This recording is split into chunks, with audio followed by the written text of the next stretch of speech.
चलिए, इस तूफान से तो आप सही सलामत बच निकले, लेकिन अब वक्त है कुदरत के एक और शक्तिशाली रूप से निपटने का। समुद्र हो या फिर कोई लोकल बीच, सर्फर्स को लहरों के बीच गोते लगाते हुए उनके साथ उठापटक करते हुए देखकर एक बार सर्फिंग करने की इच्छा मन में आ ही जाती है। लेकिन किसी भी नए नवेले सर्फर को एक बात कभी नहीं भूलनी चाहिए कि सर्फिंग के दौरान आपका सफाया भी हो सकता है। लेकिन सवाल यह है कि कब और कितनी तेजी से।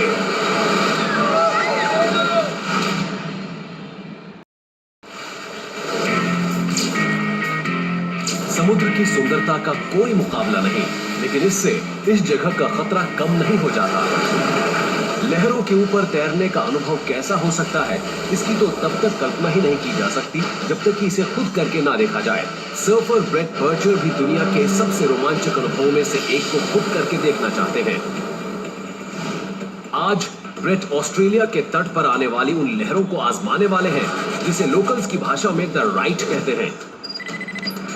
रेगुलर्स का मानना है कि ये सबसे खतरनाक वेव्स में से एक है जिन पर आप कभी भी सर्फ नहीं करना चाहेंगे। द राइट के पागलपन की वजह है ऊपर उठा हुआ एक कम गहरा रीफ और ठीक उसके पीछे समुद्र का गहरा तल। इसलिए जब लहर आती है तो उसके पास ऊपर उठने के अलावा कोई चारा नहीं होता। और थोड़ी ही देर में ब्रेट लहरों के इस विशाल रूप का सामना करने वाले हैं। जैसे जैसे ब्रेट के पीछे लहरें बन रही थीं, उनकी स्पीड बढ़ती जा रही थी। लेकिन तभी अचानक वो फिसल गए और उसके बाद वो व्हाइट वाटर में गायब हो गए।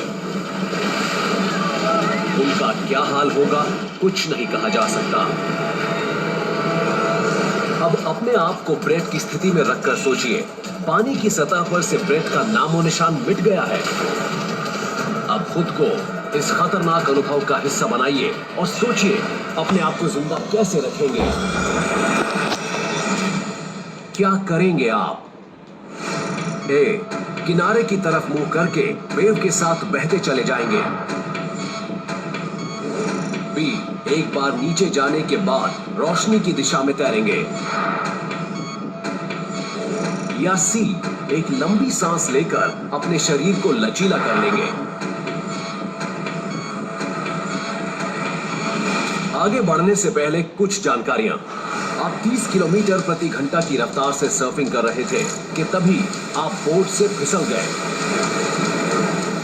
और कुछ ही देर में दुनिया की सबसे खतरनाक वेव्स में से एक आपको निगलने वाली है। यहां की लहरें कभी भी 3 मीटर से छोटी नहीं रही हैं। और खतरा सिर्फ यही नहीं है, हो सकता है कि इस लहर के पीछे एक और बड़ी लहर अपना कहर ढहाने के लिए तैयार खड़ी हो। ये ब्रेकिंग वेव्स 3 टन के फोर्स के साथ टकरा सकती हैं। एक्सपर्ट्स का कहना है कि अगर समुद्र की इन लहरों की ताकत को कैद किया जाए तो ये 116 न्यूक्लियर पावर प्लांट्स जितनी एनर्जी पैदा कर सकती है।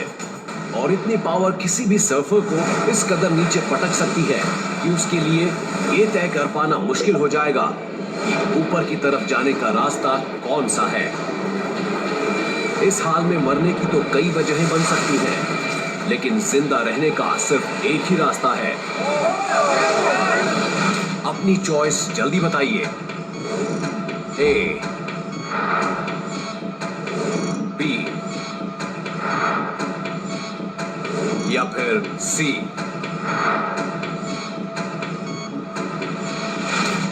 तो क्या करेंगे आप? अगर आपको लगता है कि आप वेव की पावर का इस्तेमाल कर सकते हैं, तो हो सकता है कि आप उसकी रफ्तार के जरिए किनारे तक पहुंचने के बारे में सोचें। लेकिन इसके लिए सबसे पहले खुद को तैरने की स्थिति में लाना होगा। लेकिन ओलंपिक स्विमर्स भी हर स्ट्रोक के साथ 40 किलो से भी कम का फोर्स जनरेट कर पाते हैं। और इतनी फोर्स इस विशाल लहर में लगने वाली फोर्स का अंश मात्र है।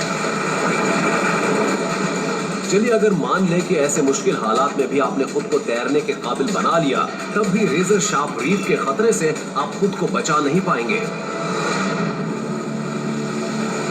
ऐसी भारी भरकम वेव से लगने वाली फोर्स आपकी हड्डी के टुकड़े टुकड़े कर सकती है। इसलिए लहर के साथ जाने की आपकी कोशिश आपकी आखिरी कोशिश साबित हो सकती है।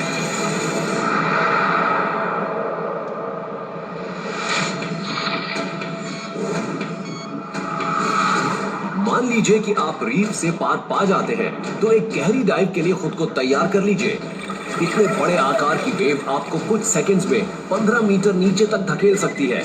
ऐसे में हो सकता है कि रोशनी की दिशा में तैरकर आप सतह पर आने की कोशिश करें, लेकिन सूरज की किरणें पूरे व्हाइट वाटर के अंदर छाई हुई है। ऐसे में लाइट किस दिशा से आ रही है ये पता लगाना उतना ही मुश्किल है जितना कि चुभती रोशनी की वजह से ऊपर की तरफ देख पाना। ध्यान भटकने और घबराहट की वजह से हो सकता है कि आप गलत दिशा में तैरकर अपनी कीमती एनर्जी को जाया कर दें, वो एनर्जी जो इस वक्त आपके लिए बहुमूल्य है। और अगर मान लें कि ऊपर की तरफ आने का रास्ता आपको मिल भी जाता है, तब भी बात खत्म नहीं होती। इतने बड़े आकार की लहरें आपको 30 सेकंड्स तक नीचे रखने का दम रखती हैं, और इतना वक्त अगली बड़ी लहर के आने के लिए काफी है जो आपकी कड़ी कराई मेहनत पर पानी फेर सकती है। तो रोशनी की तरफ तैरने का इरादा आपको अंधेरे में ढकेल सकता है।